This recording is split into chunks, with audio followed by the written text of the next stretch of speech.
All right, last thing for this episode, we are now going to learn about a special data structure, which is called a binary search tree. Not to be confused with the binary tree, which we've learned so far. A binary search tree is, get this, a special kind of binary tree. Binary search trees are a subset of binary trees. So not all binary trees are binary search trees, but all binary search trees are binary trees, which are a form of rooted tree, which are a special case of a directed graph, which are a special case of a graph. Okay, so there's this elaborate hierarchy of all these different special types. In fact, we could draw that as a tree.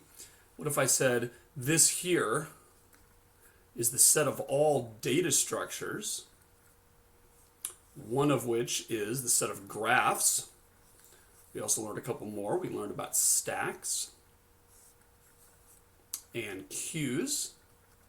And there are others you'll learn about someday. Graphs, we know all graphs are either undirected or directed, depending on whether they have arrowheads on their edges. We know that one form of a directed graph is a rooted tree, and one special kind of an undirected graph is a free tree. And we know that a rooted tree, one special case of a rooted tree is a binary tree. And one special case of a binary tree is a binary search tree, which we'll use the initials BST for. So it's interesting that there's all these different special cases, and that's kind of a meta moment, right? We used a tree in order to illustrate all the different kinds of trees and graphs that are related to each other. So, fun fact. All right. Binary search trees, wow, are they powerful? And this is going to rock your world at the end of this segment when I sort of illustrate just how powerful they are. But first, let's define them and figure out how to use them, right? So here's the deal. A binary search tree is a binary tree, which remember is a tree in which every node has at most two children, right? And those children are special in that there's a left child and a right child. It's not just that you have an indiscriminate number of children. There's a specific left and a right. A binary search tree is a binary tree which satisfies a certain property, the binary search tree property. And here's the binary search tree property. Every element in the entire left subtree of a vertex is less than that vertex, and every element in the whole right subtree of a vertex is greater than that vertex. And that is true for every vertex in the tree. If that property holds, then the binary tree is no ordinary binary tree. It is also a binary search tree. Now, what does less than and greater than mean? Depends on what kind of data is in there. Typically, we have some information stored in each vertex, a customer record or a student record or something like that, a medical record, right? That has a bunch of information. And there's some key, which is what we're essentially looking up the information by, right? We want to look people up by their social security number or by their name or by their customer number or whatever, right? Now, if the thing we're looking up by is numeric, then less than and greater than typically mean the ordinary numeric comparisons, right? Less than means that it comes before it in numerical order, right? Just as if you sorted the numbers. If we're dealing with something alphabetical, then typically we're going to deal with alphabetical order or lexicographic order, which means does it come before or after something in alphabetical order. So in that case, we would say that George is less than Lisa because George comes before Lisa in alphabetical order, whereas Lisa is less than Tom, right? So it turns out that if you have a binary tree that has that property and is therefore a binary search tree, there's some amazing things you can do with it. In particular, it's going to turn out that we can take tons of nodes, a huge haystack of information, yet we can find the needles in that haystack extremely quickly if they are organized in this fashion. All right, so let me give you an example here. Let's draw a binary search tree. I'm going to use alphabetical because that's kind of fun. And I'm going to say that the root of our tree is Joe. His left child is Debbie. Now notice this has nothing to do with real children in real life, right? We're not saying that Joe is a great grandpa or anything like that. We're just saying that he happens to be the root of the tree. And then Suzanne and Debbie are his two immediate children in a tree sense, not in a literal biological sense. Vicky's got a left child that is Tracy. Tracy has a left child, which is Ted. Vicky has a right child, which is Wallace. No grommet in this tree, though. Suzanne has a left child, who is Melvin. Debbie has 2 children. The right child is Filbert, and the left child is Dave. Dave's left child is Alan, and Alan's right child is Bruce. Dave's right child is Dawn. And Filbert has got Dawn spelled a different way, a male Dawn. And then Jezebel to Filbert's right, and then Ginny to Jezebel's left. All right, so that's the tree we're going to start with here. Now, take a moment, stop the tape if you need to, and convince yourself that this does in fact have the binary search tree property. Okay, if you look at any node, then everything in that node's left subtree is before it in alphabetical order, and everything in its right subtree is greater than it in alphabetical order. Take a moment and convince yourself of that, because that's the foundational truth upon which everything rests for binary search trees. And if that's ever violated, the whole tree comes crashing down and doesn't work. Okay? Notice, by the way, that my statement is very strong, and students often mess this up, right? So let's take a look at Joe for a second here, right? When I say that everything in the left subtree is less than Joe, which means it comes before Joe in alphabetical order, I do not merely mean that Debbie comes before Joe. That's what students often look for. They say, well, you know, Debbie comes before Joe in alphabetical order, Suzanne comes after, then we're all good, okay? That is not true. Everything in the entire left subtree, which remembers this whole thing right here, has to come before Joe. Even these things kind of flirting with the edges of Joe here, like Filbert and Jezebel and Ginny. And if you double check that, you'll see that it is the case, but that must be the case in order for it to be a valid binary search tree. Another sort of heads up here is that, remember, when I say the left subtree, I mean everything under the left child, right? It doesn't matter physically where it's positioned. So in particular, if you look at Suzanne here, and you compare that to Ted, Ted is required to come after Suzanne in alphabetical order, because Ted is a child of Suzanne's right, not left, but right subtree. And Ted does in fact fulfill that requirement. The reason I mention that is because, you know, Suzanne is kind of here horizontal-wise, whereas Ted is kind of off to the left. And when you draw these trees and they have a lot of nodes, typically you'll end up drawing a few like that just because they end up overlapping and you draw it sort of sloppy. But don't fall into the trap of thinking that Ted is on the left side of Suzanne. In reality, he's not. He's on the right side of Suzanne. It just, he turned out to be left horizontal-wise because Vicky had a lot of left-hand children, right? All right, so that is the binary search tree. And the thing that's amazing about a binary search tree, and at the end of this episode, we will see just how amazing it is. And it is mind-blowing, and every time I sort of describe how amazing it is, I have to sort of double clutch and say, whoa, am I saying it right? Is it really that awesome? And yes, it's really that awesome. But the thing that makes a binary search tree amazing is the fact that if you arrange all of your vertices like that in the binary search tree, and if the binary search tree is relatively balanced, we'll talk about that in a minute. Balance essentially means that it's equally weighted left and right all the way down. That's sort of intuitively what it means. If that is true, then what happens is you can look up any node in the tree with a very, very small number of comparisons. You want to think about a dictionary, right? If I ask you to look up a word in the dictionary, let's say I give you a word that you don't know, like perspicacious. Okay, that happens to be one of my favorite words. Perspicacious. If I ask you to look that up in the dictionary, of course what you could do is you could start at the beginning, right? You could say, well, I don't want to miss it, so let me start with aardvark, right? And let me go all the way through abscond and all the way through, you know, acumen and et cetera, looking all the way through the dictionary until I finally come to perspicacious, right? That is certainly an algorithm for finding perspicacious in the dictionary, but nobody does it that way, and that's dumb, right? It's dumb because it would be mind-bogglingly long to find that thing in there. You're not taking advantage of the fact that the entries are sorted, right? You're not taking advantage of the fact that the entire dictionary is in alphabetical order, and you're sort of pretending it's not and starting at the beginning and going all the way through. It's going to take you forever before you finally get to page 582 or whatever page perspicacious is on, right? In reality, what you do is something like you open up the dictionary to the middle. Now, of course, humans are even smarter, right? If you hear perspicacious, you're like, well, that's probably in the right-hand side of the alphabet. So even there, you don't turn to the exact middle. You probably turn 2/3 to the right and you zero in on it even quicker, right? But even playing dumb here and just saying, well, let's just open up to the middle of the dictionary. And the word I see there is mellifluous. And so, does perspicacious come before or after mellifluous? That's a comparison. I need to see which one comes first in alphabetical order. And obviously we're going to say perspicacious comes after mellifluous. And that tells me at that moment that I can eliminate the entire left-hand side of the dictionary, right? Everything to the left of mellifluous is out of play. I know perspicacious is not going to be found there because the dictionary has the dictionary property of being in alphabetical order.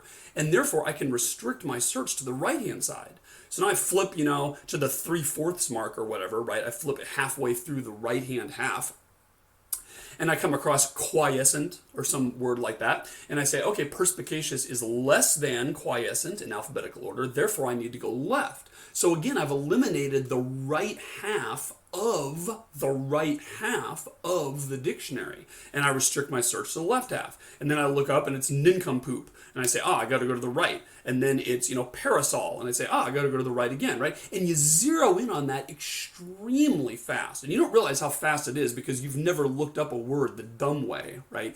But in computer science, it is certainly possible to make an array of people like we have in this example and just list them all in an unordered linked list or array or something like that. And every time you want to look one up, you just start at the beginning and look all the way through. That works for 20 nodes, works for 200 nodes, works okay for 20,000 nodes. But when you start getting into the millions, it starts grinding to a halt. Binary search tree saves us here because of the same thing that's at work at dictionaries. Every time you look up a word and compare it to the one you're looking for, so you look up mellifluous, you're not looking it up, but you arrive at mellifluous, right? Because that's sort of in the middle of the dictionary. Every time you compare to perspicacious and say, perspicacious is to the right half, you eliminate half the dictionary. That's the key. And then on your next comparison, you eliminate half of the remaining half. Then on the next comparison, you eliminate half of the remaining half, etc., etc., etc., until you finally come down all the way to your word. So if we look at this in the page here, we see that we've got our binary search tree, and let's say we're going to look up Vicky. Now again, remember that each of these nodes here isn't just a word, it's also some information about Vicky. Maybe it's her financial record, or maybe it's her friends in Facebook, or whatever it is, right? Just like in a dictionary, you're not really looking up the word itself most of the time, you're looking up the definition, right? So there's some accompanying information that goes along with each word. Same thing here. But if we look up Vicky, the way we're going to do it is, we're going to say, okay, let's just look at the root. Is Vicky before or after Joe in alphabetical order? Obviously the answer is she's after, and therefore we can eliminate this entire left-hand side of the tree from comparison. I don't even have to consider that. And I'm going to go right down here to Suzanne and say, hey, is Vicky to the left or the right of Suzanne? And the answer, of course, is she's to the right again, and so I eliminate this whole half. I was only Melvin here because the tree isn't perfectly balanced. More on that a little bit later. And then we go down here and look at Vicky and we say, that's Vicky and we found her, right? If we want to look up Filbert, we say, okay, Filbert is to the left of Joe and he's to the right of Debbie. There he is. If we look up Bruce, we say Bruce is to the left of Joe and he's to the left of Debbie and he's to the left of Dave and he's to the right of Alan and therefore is Bruce, right? So it's very easy to see that any node that's in this tree we can find simply by going down to the bottom of the tree. Now again, the thing that makes a binary search tree powerful is the fact that the number of nodes is exponentially related to the height of the tree, if it's a balanced tree, okay?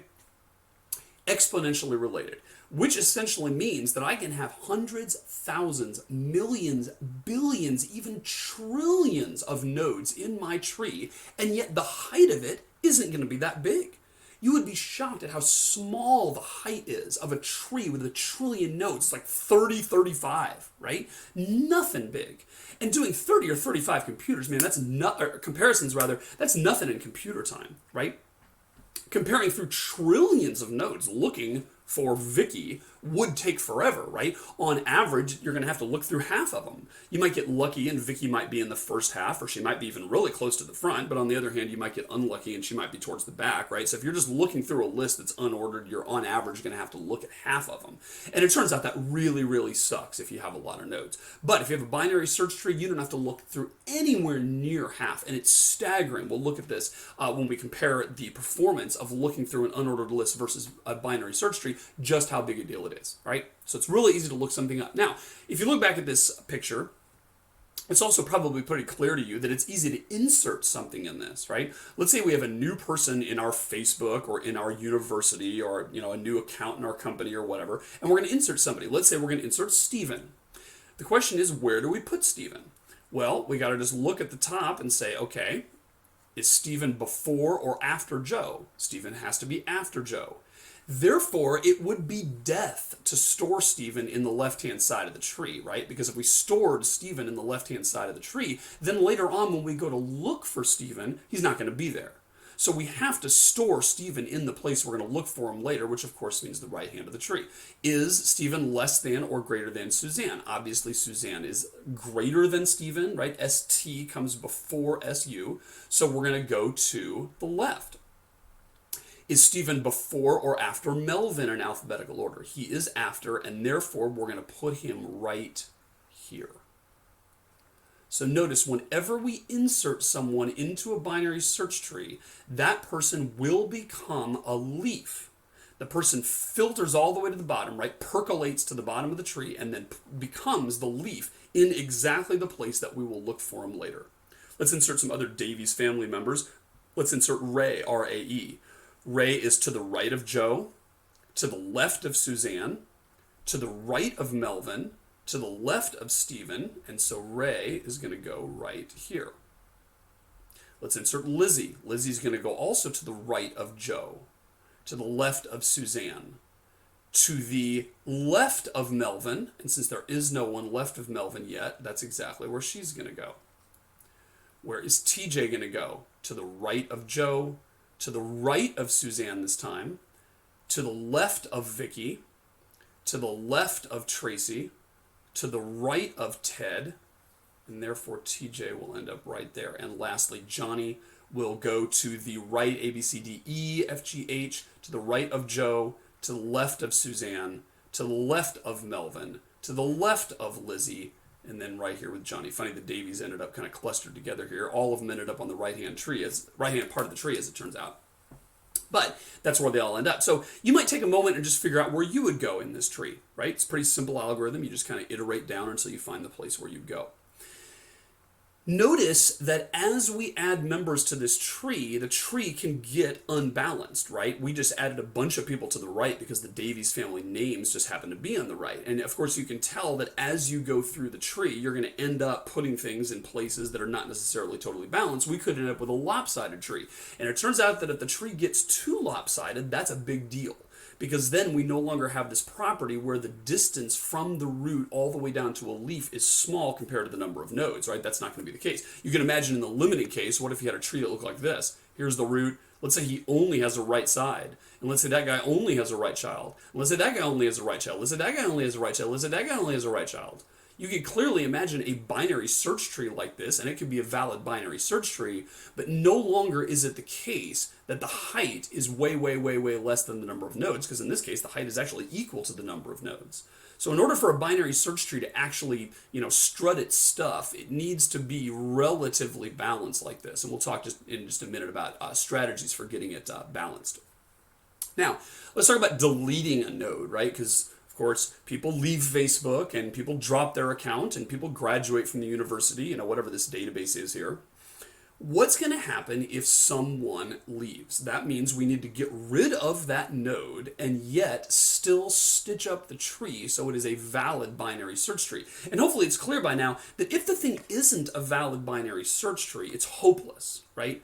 We knew that if we searched for Bruce, we could start at Joe and say, oh, we know we can discard the entire right-hand side of the tree and look in the left-hand side of the tree only for Bruce because he's bound to be there. But that, of course, is only true because this is a binary search tree. If this were a plain old binary tree, then there'd be no guarantees at all, and we couldn't, just cavalierly discard anything. We'd have to search the whole thing, and then that would be hopeless, just like an unordered list would be, right? So when we delete somebody, we have to stitch this up to be a binary tree, binary search tree. Now, you can see that some of these things are pretty easy, right? Like, what if we had to delete Ginny? What would we do to keep this being a valid binary search tree? And the answer is pretty obvious. We just get rid of her, right? And it's still a binary search tree. What if we had to get rid of Wallace? We would just get rid of him over here. So deleting a leaf is a piece of cake, right? You just remove them from the tree, and then the thing that remains is, of course, still a binary search tree. Things get a little dicey, though, when you start thinking about deleting an internal node, right? Like, what if we deleted Dave over here? Or what if we deleted Suzanne? Or heavens to Betsy, what if we deleted Joe, right? Then what do we do? Now, at this point, students usually say, well, one thing we could do is we could sort of just mark the node as deleted and leave it there in the tree, right? If we want to delete Suzanne, we could simply mark Suzanne somehow as not valid anymore or not there.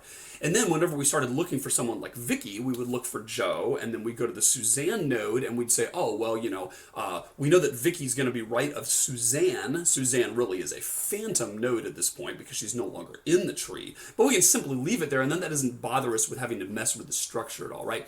It's a good idea, and that will work if the number of deletions you do is really small. But the problem is if you do a lot of deletions, that isn't going to hold water, right? Because pretty soon your tree is going to start getting full of these phantom nodes that are basically cluttering the thing up, costing you time, because now to look for anybody in the tree, you're having to do all these meaningless comparisons to nodes that aren't really there anymore, and that ends up being a problem, right? So we don't want to do that. What we really want to do is get rid of that node entirely, right? Prune the offending node out of the tree so that the rest of the thing is as small as possible. Now, there's a couple different ways to do this. One has to do with rotations. So if you get rid of a node, you sort of rotate the rest of the tree up. That always confused the heck out of me. So I have an easier way of doing this, and there's different ways to do it. This is just one. My algorithm is to do this. Let's say we wanted to get rid of Debbie here, right? What I'm going to do is I'm going to say, let's replace Debbie with, get this, the left, I'm sorry. Although that would work too, but I'm going to do it this way. The rightmost child, or actually I'm not going to say child, it's really descendant is what I mean to say. The rightmost descendant of the left subtree. Or equivalently, I could look at the leftmost node of the right subtree. Either one works, I just find this one easier to think about for whatever reason, okay? The rightmost descendant of the left subtree. And what we're going to do is simply replace Debbie with him or her. So we're going to promote that person, so to speak, in that we're going to move them higher up in the tree. Now, here's why that works. In fact, first let's figure out who this is, right? So who is the rightmost descendant of Debbie's left subtree? Take a minute and figure that out. And what you do to figure that out is you say, well, let's start at Debbie, and let's go left, and then let's keep going right, till we can't go right anymore. And when we go left, and then right, till we can't go right anymore, that node that we arrive at is, by definition, the rightmost descendant of the left subtree. In this case, it is Dawn. And what we're going to do is simply replace Debbie with Dawn. So I'm going to take Debbie here, and I'm going to say, well, forget about Debbie. We're going to take her out of the tree. But we don't have to worry about, stitching the tree back together or doing any complicated surgery here, because we can just put Dawn right here. And if you look at this, you will realize it is still a valid binary search tree. Isn't that amazing? The reason that works is because if you think of the alphabetical order of all the elements, Dawn and Debbie were adjacent to each other, right? Dawn came next after Debbie in alphabetical order. Take a moment and convince yourself of that fact. If I were to list all the elements here, it would be Alan, Bruce, Dave, Dawn, Debbie. And so the rightmost descendant of the left subtree is what comes right before that element in alphabetical order. And of course, the leftmost descendant of the right subtree, which is this other male Dawn, is the one that comes after that element in alphabetical order. After Debbie, the next one in alphabetical order comes Dawn, and then Filbert and all the rest. And that's why we don't violate the binary search tree property by taking Dawn, getting her out of the tree, and just promoting her up there. And so that's the way I prefer to do this, is take the rightmost descendant of the left subtree and promote him or her. Now, it doesn't always turn out quite that easy. The reason it was really easy in this case is because Dawn didn't have any children. But the question is, what happens if Dawn has a left child, a left subtree down here? So let's do another example. Let's say we're going to get rid of Suzanne here, okay? So we're going to get rid of Suzanne. Now I'm going to replace Suzanne with the rightmost descendant of her left subtree. Who is that? Yours truly, okay? So that's Stephen. Stephen is, in fact, the rightmost descendant of Suzanne's left subtree, and therefore, for that reason, Stephen comes immediately before Suzanne in alphabetical order. Now, when I take Stephen out of here, and I put him up here, because I've gotten rid of Suzanne, everything's all good except for Ray, and whatever children Ray might have. Ironically, Ray has 3 of my children, so isn't this applicable? What are we going to do with Ray? And you can figure out what's going to happen, right? Melvin's right child is going to become Ray. And any descendants that she has are simply going to be on her left. By the way, Ray is guaranteed to not have any right descendants, right? Think about that for a minute, because some people get messed up on that. They're like, oh man, what if Ray has 2 children there, right? And, then what's going to happen to him? Well, Ray can't have a right child, because if Ray had a right child, then, I'm sorry, messed that up. I meant to say Stephen couldn't have a right child, right? Ray can have a right child. My bad, sorry. Stephen is guaranteed not to have a right child. So we don't have to worry about saying, wow, Stephen has 2 children, which one is going to get promoted to be the right child of Melvin? The answer is Stephen can't have a right child, and that's because if he had a right child, then Stephen wouldn't be the rightmost descendant of Suzanne's left subtree, right? Think about that. When Suzanne was up here, I said, oh, I got to replace her with the rightmost descendant of the left subtree, so I'm going to go left, and then I'm going to go right, until I can't go right anymore. Well, if Stephen had a right child, then Stephen wouldn't be where I stopped, right? I'd go to Stephen, and then I'd go to that person's right child, and that person's right child, until it stopped. And the person I stopped with is guaranteed to not have a right subtree, otherwise it wouldn't be the rightmost descendant of the left subtree. So, sorry, I messed that up with Ray. So what we're going to do is we're going to take Stephen and simply promote him up there, and then Stephen's left child, and he's guaranteed to only have 1 child on the left child is going to go here in place of Stephen, right? And that's how it's going to work. So I know that the tree looks really messy right now. If we erase this and kind of made it better, it would look like this. We would have Melvin, and then Melvin's right subtree would be Ray. So do a couple more examples to make sure you get it here, right? What if we get rid of Joe himself, the big enchilada? We're going to replace him with the rightmost node of his left subtree, which is going to be Jezebel. Because if we go left and then right, so we can't go right anymore. We can't go any further to the right of Jezebel because she doesn't have any right children. Therefore, Jezebel is going to go right up here. And that actually turned out to be an easy case because Jezebel didn't have any children, right? So we're going to get rid of this. And Filbert now has only a left child, not a right child. Now let's get rid of Jezebel. If we get rid of Jezebel, we're going to replace her with the rightmost descendant of her left subtree, which is going to be Filbert. Because if we go left and then right, so we can't go right anymore, Filbert is the one. So we're going to take Filbert and we're going to put him up here. Filbert is now the root. And now in place of Filbert, we're going to put Don. And so this part of the tree right here, all this stuff is gone now because we've been deleting people like crazy. Maybe it's a bad company and a bunch of people are leaving. I want to check into that. Maybe do some different marketing here to make our company more popular. But at any rate, his right half is going to be simply Don right now because that was the rightmost half of Jezebel's left subtree, right? Okay, so that's what a binary search tree is.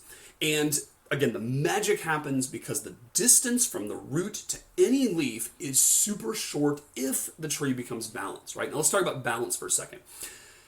There's several different ways to deal with the balance problem. The first one is just to ignore it. The first one is to say, you know what, we're going to insert a bunch of leaves, because every time we insert a node, it's going to be a leaf. We're going to delete some things, but over time, averages say it's not going to get too unbalanced, right? Because over time, what's going to happen is we're going to insert into the right about as often as we insert into the left, and that's true for all the nodes all the way down. So basically, don't worry about this. And actually, that turns out to be a pretty good policy in general. If your insertions and deletions are pretty well spaced, right? You're not inserting a bunch of stuff in alphabetical order, for instance, that can kill you. But if you're inserting stuff that's pretty random, that's actually a pretty good policy. And there's a limit to how unbalanced you're possibly going to get. Another way to do this is to periodically rebalance the tree. So what you can do is you can maintain your binary search tree that's keeping track of all your stuff. And then every once in a while you can say, at the end of every day or maybe the end of every month, right, we're keeping track of some website with a bunch of customers. We're just going to say, let's go offline for an hour and let's just rebalance our data structure. Let's rebalance our binary tree. And all you got to do is say, well, let's take everything and let's just put it in alphabetical order, and then let's insert first the middlest element in alphabetical order, right? Because the thing we want at the top really is the thing that's in the middle from A to Z. And then we'll insert the 1/4 point and the 3/4 points, because we really want those to be our top two children of the root. And then recursively go down and keep inserting it. I always think of it like a ruler, right? So I always was, for whatever reason, maybe I was a nerd of a kid, I was kind of fascinated with rulers when I was a kid, right? So here's a part of a ruler, that's the 1-inch mark, and here's the 2-inch mark, etc. That's not to scale, right? And they always had a really big mark here at the 1 inch, and then they had a littler one at the 1/2 inch, and then a littler one at the 1/4 and 3/4, and then they had a little one at the 1/8 and 3/8 and 5/8 and 7/8, and then they had a tiny little one at 1/16 and 3/16 and 5/16 and 7/16 and all the rest. Right? So it's kind of like that. This one here is kind of higher than either one of these, and those are both higher than anything here, here, here, or here, which in turn are higher than these, right? So it's kind of like that. If you end up with a bunch of nodes and you say, well, let's just list them in alphabetical order, and we'll just put them all in a row here. And I want to rebuild my binary search tree. Well, the first one I'm going to insert is that one, so that he becomes the root of the tree. Because think about it, the first thing you insert is always the root of the tree, because when you start off, you don't have anything, so you just put it there, right?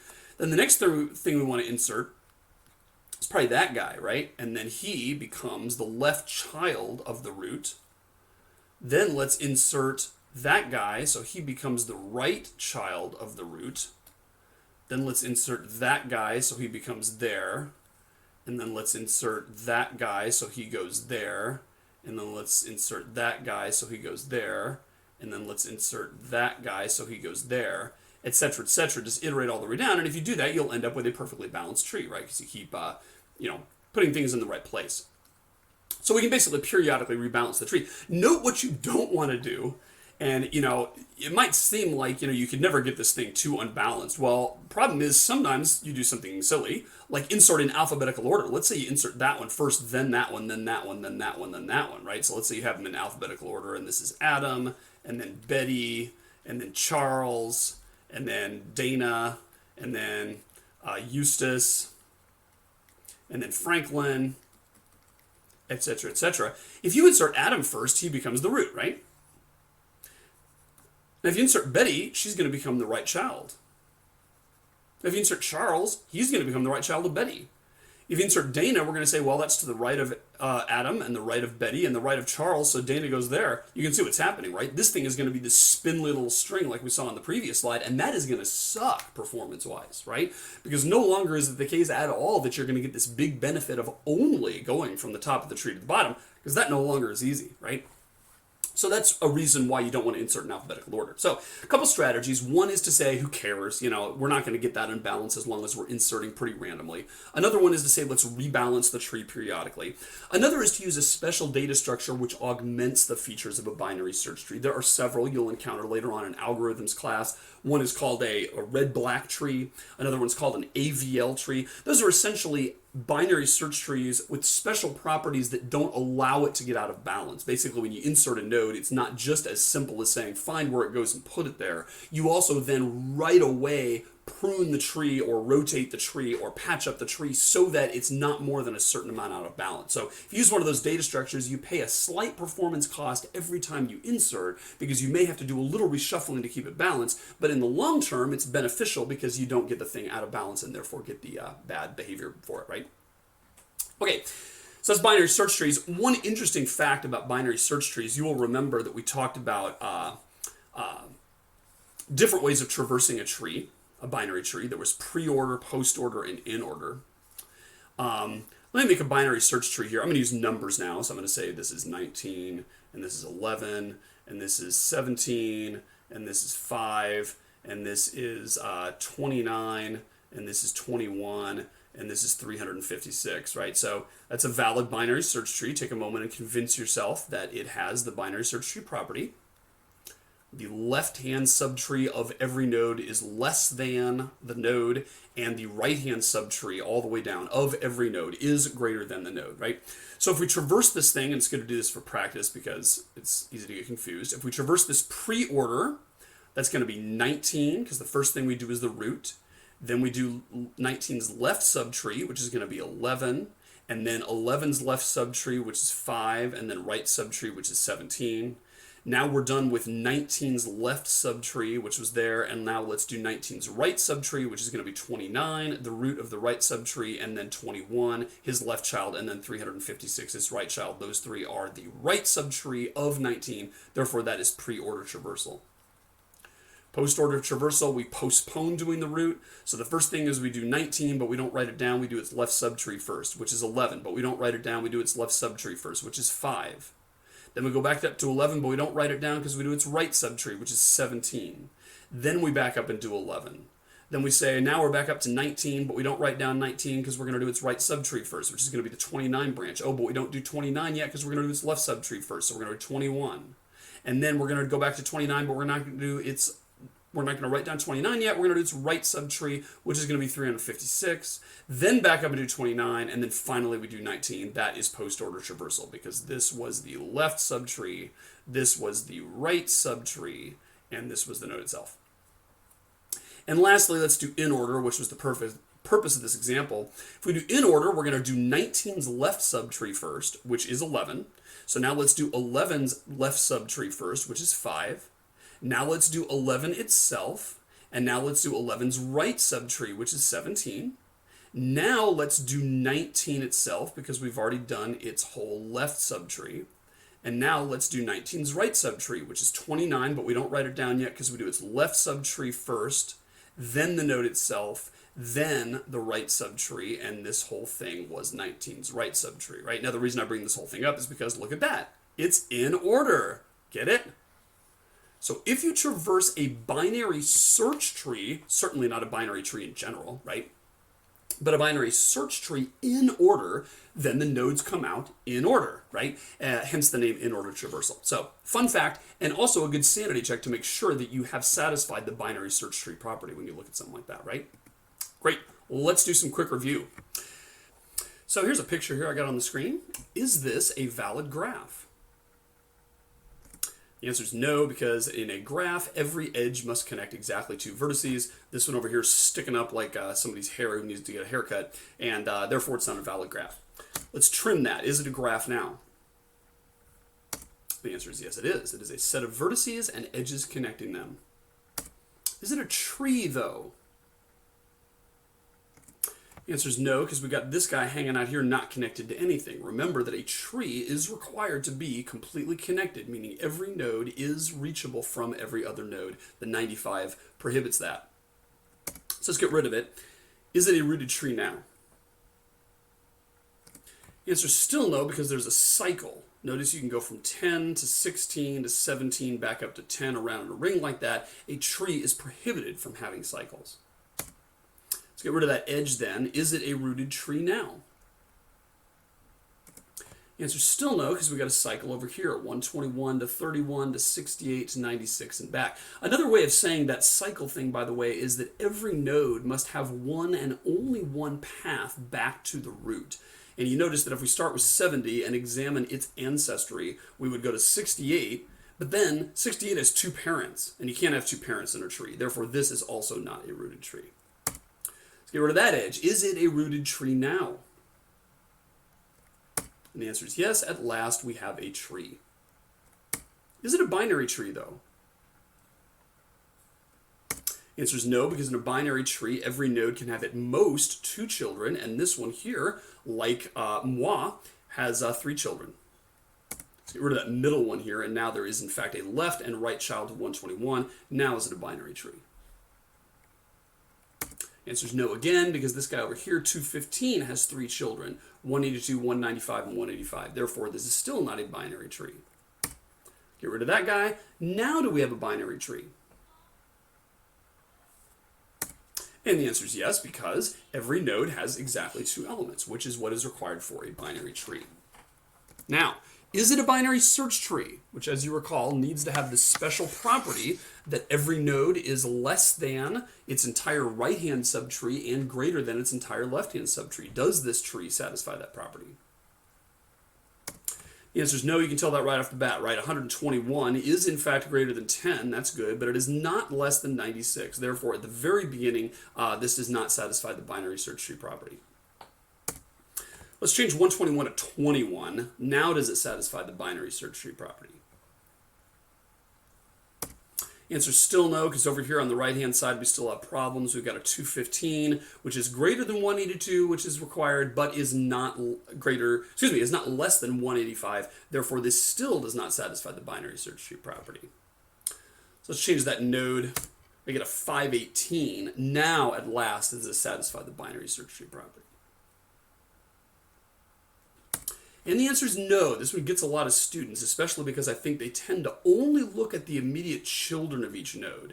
And if you do that here, you will get a false positive on your sanity check, which is actually an insanity check, right? So 21 is in fact between 10 and 96 in numerical orders. That's good. 10 is in fact between 5 and 17. 5 is in fact between 2 and 9. 17 is between 16 and 22. And if you do that all the way down, you will discover that every node is in between its 2 immediate children. But the problem is that's not enough. Take a look at 21 and compare it to 22. Aha, got a problem. 22 is greater than 21 and therefore should not be anywhere in its left subtree. It must be in its right subtree. And in case you think I'm being nitpicky with that, consider why that must be the case. If I started off looking for node number 22, let's say I needed to look up customer number 22's record or employee number 22's employee record or something, what I'd do is I'd start at the root as I always do and I'd say, okay, is 21 less than or greater than 20? Is 22 less than or greater than 21? And the answer is it's greater than 21, therefore I would go right. And I'd be out of luck, Chuck, right? Because 22 does not appear anywhere in the right-hand subtree as it should. I can no longer casually eliminate the entire left-hand subtree once I determine that I have something greater than 21 because it's not a binary search tree. Therefore, 22, wherever it appears, has got to be somewhere in the right-hand subtree. Otherwise, we're going to look for it in the wrong place. All right, so let's change that 22 to a 20. Now, is it a binary search tree? And the answer is yes, it is. It now satisfies the binary search tree property. All right, now let's say we're going to insert some things. What would this binary search tree, now that we've established it is one, what would it look like after inserting a new node with number 999? The answer is this. 999 can only go in one place, which is going to be on the extreme right. And that's because if I started at the root, it's greater than 21, it's greater than 96, it's greater than 215, it's greater than 518. Therefore, that is where 999 has to go. What about 50? Where would it go if I inserted it in this tree? Right there. It's going to go to the right of 21, to the left of 96, the left of 68, the right of 23, and therefore we're going to have 50 there. Pretty easy. Let's do one more with number 11. 11 is going to go right here because that is the left of 21, the right of 10, the left of 17, and the left of 16. That's where it's going to go. Again, every newly inserted node becomes a leaf somewhere in the tree. All right, now, that's easy because that's insertions. Deletions, as we know, are harder. What if we deleted the number 68 from this graph? What would happen as a result? The answer is there's different algorithms. The one I like is to take the rightmost node of its left subtree and simply replace it with that. So the rightmost node of its left subtree is 50. I'm simply going to delete the 68 and put 50 in its place to stitch up the tree, and it will look just like that. Let's remove the 9. What's that going to do? And as we know, that's the easiest case, right? Because 9 is a leaf, so we just get rid of it and everything's all good. Now let's take the other extreme. What if we remove the 21, which is the root of the tree? I'm going to replace 21 with the rightmost node of its left subtree, which is going to be 22. 22 doesn't have any children, so that actually turns out to be pretty easy. I'm going to take the 22 and bring it all the way back up here to 21 and replace it. And lastly, what happens if I remove the node at the root again? Now I remove the 22. What's going to happen? And the answer is I'm going to take the 22 and replace it with the rightmost node of its left subtree, which is going to be 17. That's the thing that comes right before it in numerical order. So replace the 22 with the 17. 17 has a left child, therefore stitch that in right there as the right child of 10, and the resulting tree looks like that. So that's some practice with binary trees.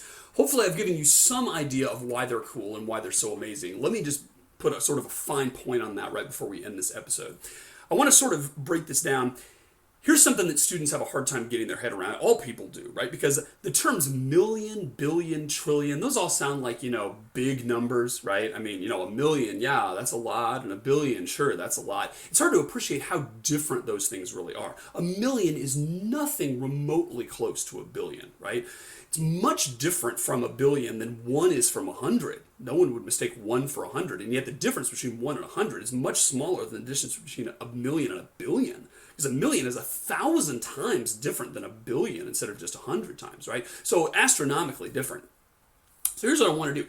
Let's do a little thought experiment. I want to think about having a directory that you can look somebody up in, right? You want to be able to look up their phone number or whatever. Let's say there's a person, you know their name, you met them at a party or something like that, right? And you're going to look them up because you want to give them a call and see if they'll go out with you or whatever, right?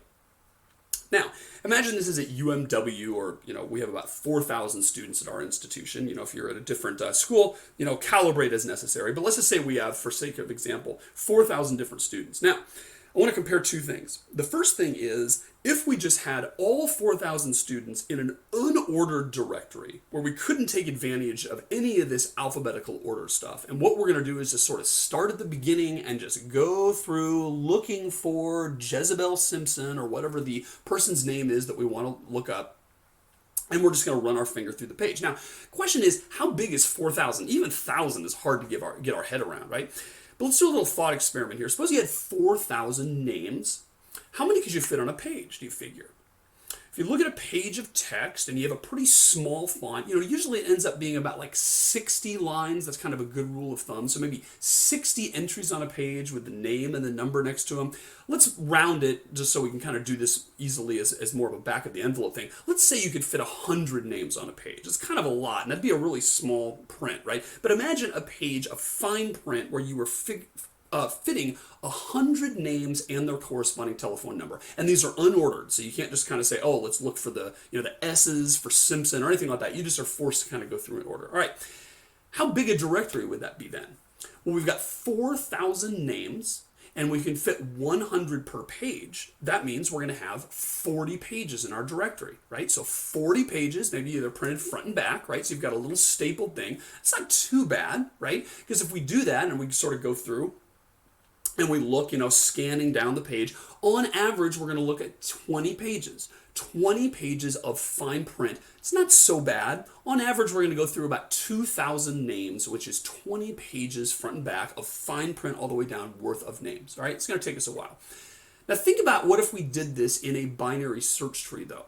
Imagine if we had a binary search tree and it was balanced. So up here we had sort of someone in the M's, right? Because we're doing this in alphabetical order now.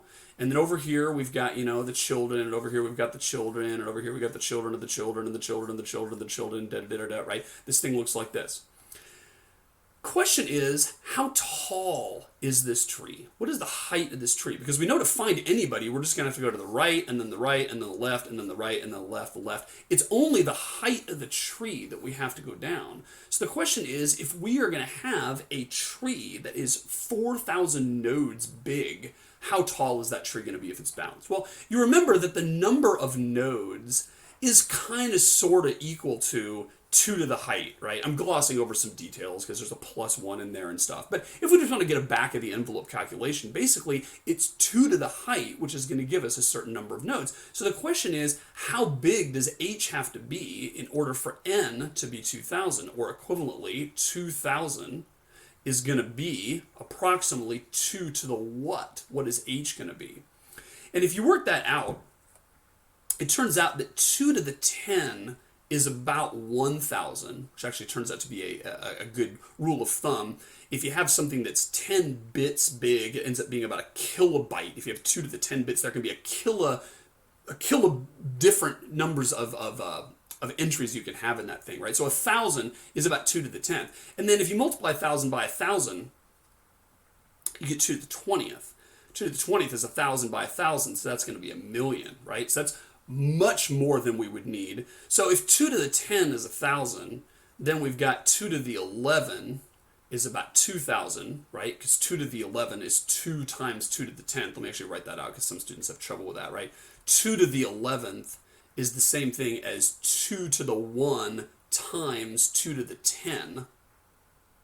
And therefore, if 2 to the 10 is about 1,000, then that means 2 to the 11 is twice that, or about 2,000. And then it keeps going up like that. So if we have 2 to the 12th, then that's going to be about 4,000. Actually, it turns out to be 4,096, I think, right? So the answer is 12. H is 12.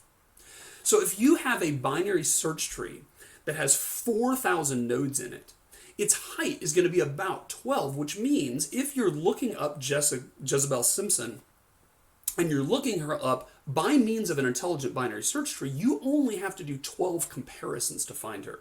You only have to say, is she greater than or less than, in alphabetical order, Bob Miller? Okay, she's greater. Is she greater than or less than Sandra Thompson? Well, she's less. And so you keep going like that, and on average, you're going to have to go through only about 12 comparisons in order to find Jezebel Simpson, as opposed to going through 20 pages of fine print, right? So that's a pretty big win for a binary search tree. Now, when you start thinking of it as it gets bigger, though, it becomes more and more pronounced an advantage. So let's think about this. What if you found someone at a party and learned their name, right?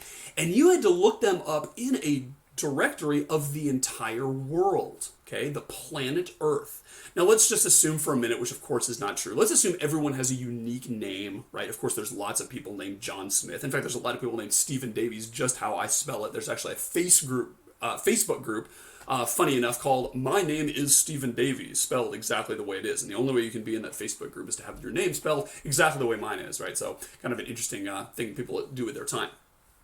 But imagine looking through an unordered list of everyone in the entire world searching for that one true person that you found at the bar who you think you might be romantically interested in right now. How many people are in the world? Turns out there's about 6 billion, a little bit more, maybe 7 billion, right? Now, that is a number that you just can't get your head around at all because it just sounds big, right? But let's try to get our head around how big that is. If you made your directory, right, how many pages would that be?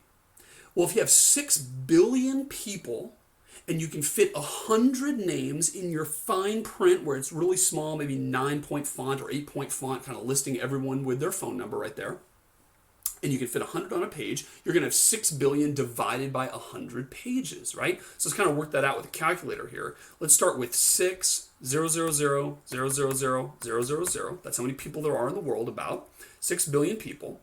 Let's divide that by 100 rather, to get how many pages. And the answer is that's how many pages of text you would have, right? Now, can't get our head around that either.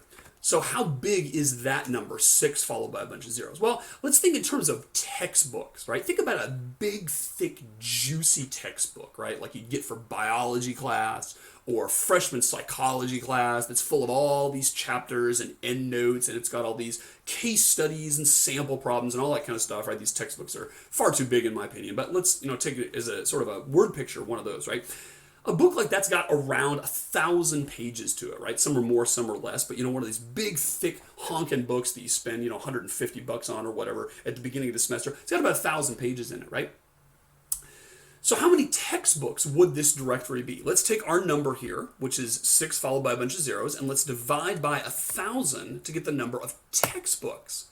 At 60,000 textbooks worth, right? So big, thick, juicy textbooks, full front page and back with fine print, all those numbers. Now, 60,000 is still too big a number for us to get our head around. So let's think about how many bookshelves that would be, right? How many books, big, thick, juicy textbooks can you fit on a bookshelf? Let's say you've got 5 shelves on the thing.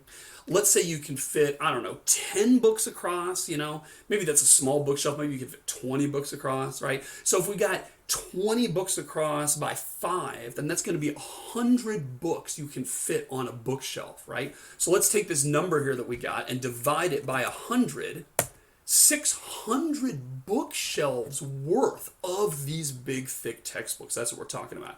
Even 600 is kind of big for us to think about. How many bookshelves like that could you fit in a classroom? Let's take Trinkle Hall or any other academic building at UMW or any other institution. And let's take one of those classrooms, right? If you filled it wall to wall with these bookshelves, which were chock full of these big, thick, juicy textbooks, how many could you fit in a room? Let's say you could fit maybe 4 on one wall and 4 on another wall and 4 on another wall, 4 on another wall. Let's be generous and say you can fit 20 in there, right? So we'll say that if you fill wall to wall with textbooks, you can fill 20 of those bookshelves per room in one academic room. So we're going to take this number here, 600, we're going to divide it by 20, and we're going to get 30.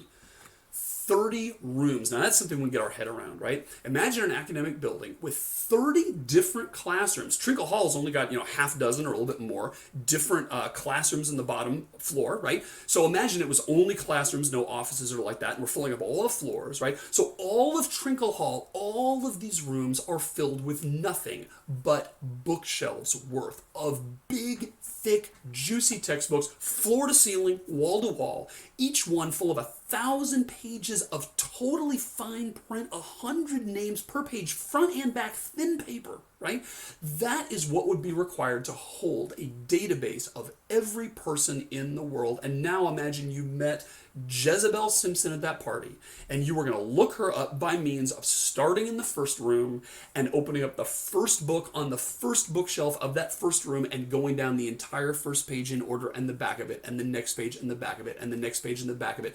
9-point print all the way down, going through every book, every bookshelf, every room. On average, you're going to have to go through half the number of rooms before you finally say, Jezebel Simpson, aha, Eureka, there she is, right? And you find her phone number, and maybe it's, it's been cut off because she got rid of her phone service or whatever, or changed her phone number, right? That'd really be a bummer. But that's about what it's going to take you to do that, right? An absolutely unimaginably colossal task to look her up. Now, here's the mind-blowing thing. And I'll just blow your mind before the end of this episode, and you can think about this in your sleep. How bad would that be with a binary search tree? Instead of having an unordered list, 30 classrooms full of books and all that kind of stuff, how big a binary search tree would we need to do? And that boils down to this question. We know we have 6 billion nodes. That's approximately equal to 2 to the what? That's a $64,000 question, ladies and gentlemen. How big does H have to be to accommodate a tree that size? And here's the answer. We know that 2 to the 10 is about 1,000. We know that 2 to the 20 is the same as 2 to the 10 times 2 to the 10, right? So that is approximately equal to 1,000 times 1,000, which is going to be 1 million. So if we have a binary search tree that is only 20 high, that gives us 1 million nodes. What if we have one that is 30 tall? That, of course, is 2 to the 10 times 2 to the 20. 2 times 2 times 2 times 2 times 2 times 2 times 2, 30 times. That is going to be equal to 1,000 times 1 million, which equals 1 billion. That, ladies and gentlemen, is how tall you need your tree to be to hold 1 billion nodes. How big do you need to hold 2 billion nodes? 2 to the 31 is about 2 billion. What if you want 4 billion nodes? Double it again. 2 to the 32 is about 4 billion. If you double it again, you get 2 to the 33, and that is 8 billion, which is more than we need. Now I want you to think about this and consider the implications of that number right there. 33 is how tall that tree is. If you were to look up Jezebel Simpson in a dictionary of anyone in the world organized by a binary search tree, you only need to compare her name with someone else 33 times to find it. Not 33 classrooms, mind you. Not 33 bookshelves. Not 33 books. Not 33 pages. 33 names is all you need. Blows my mind. The savings you get performance-wise are astronomical, colossal, mind-boggling, and in fact, that is one of the most amazing things in computer science. And the reason that the world works the way it does, the reason you can go to Amazon and look up an ISBN number and instantly get the answer, boom. You go to Google and type in a Google search, boom, you get the answer. You call somebody on the phone because you say, hey, my power's off, what's the deal? And look up my account, boom, you get the answer. The reason we're so used to boom, boom, boom is because of things like binary search trees, where they are based on this very simple principle, but the exponential growth of numbers is so staggeringly and counterintuitively large that it gives you the savings you can't even imagine. What if you wanted a dictionary, a binary search tree that you could look up anyone in the universe? Who knows how many planets there are out there? Who knows how many different solar systems there are with life? Who knows if there's any? But let's say there's tons and tons of planets. You might have, instead of 33 high, maybe 40 high. Heck, really jack it up to 50 high. That is just an unseemly amount of different numbers. You'd never be that high, and yet 50 different comparisons is hardly anything to go through. That is the magic of binary search trees and exponential growth. Mind-blowing, but true. Catch you next time on